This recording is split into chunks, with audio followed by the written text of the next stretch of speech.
2 minute একটু wait করতে হবে। লিখেছে প্রথম গতিসূত্র, লেখো বাইরে থেকে প্রযুক্ত বল দ্বারা অবস্থার পরিবর্তনে বাধ্য না করলে, রিয়া তুমি ওই সাইডে সরে যাও, ওই ইয়ের পাশে, পায়েলের পাশে, তুমি ওখানে ঢুকে যাও। অনিমিতা,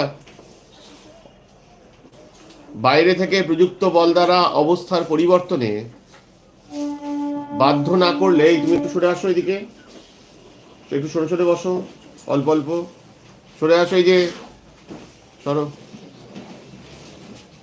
হ্যাঁ ঠিক আছে অনিমিতা, বাইরে থেকে প্রযুক্ত বল দ্বারা অবস্থার পরিবর্তনে বাধ্য না করলে স্থির বস্তু চিরকাল স্থির অবস্থায় থাকবে। স্থির বস্তু চিরকাল স্থির অবস্থায় থাকবে এবং গতিশীল বস্তু সমবেগে, বিথিকা বাড়ি থেকে বোর্ড আনবে, তাহলে লিখতে সুবিধা হবে তোমার। এবং গতিশীল বস্তু সমবেগে সরল রেখা অবলম্বন করে, এবং গতিশীল বস্তু সমবেগে সরল রেখা অবলম্বন করে চিরকাল চলতে থাকবে।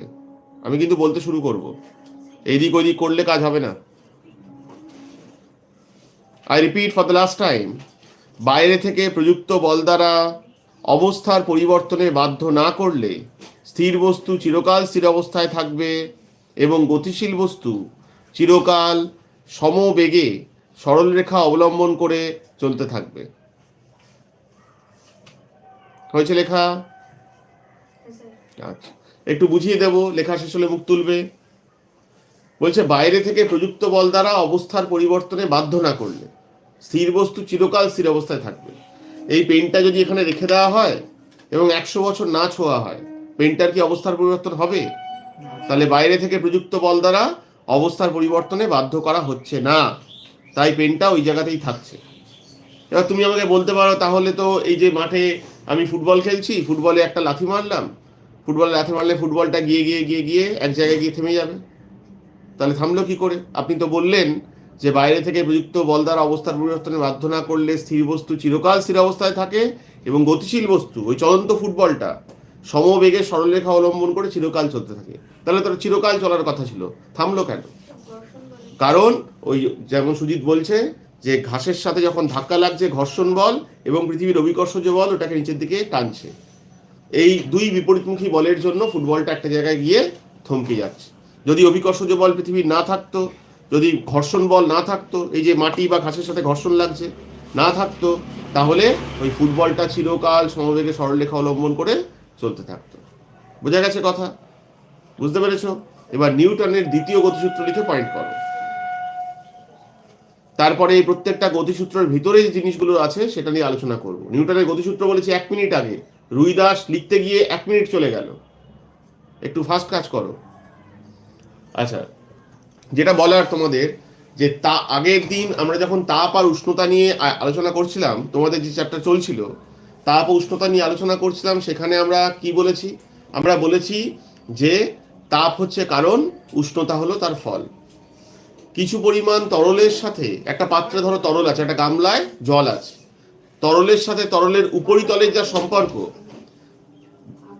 তাপের সাথে উষ্ণতা সেই একই সম্পর্ক। আমরা আর কি পড়েছি?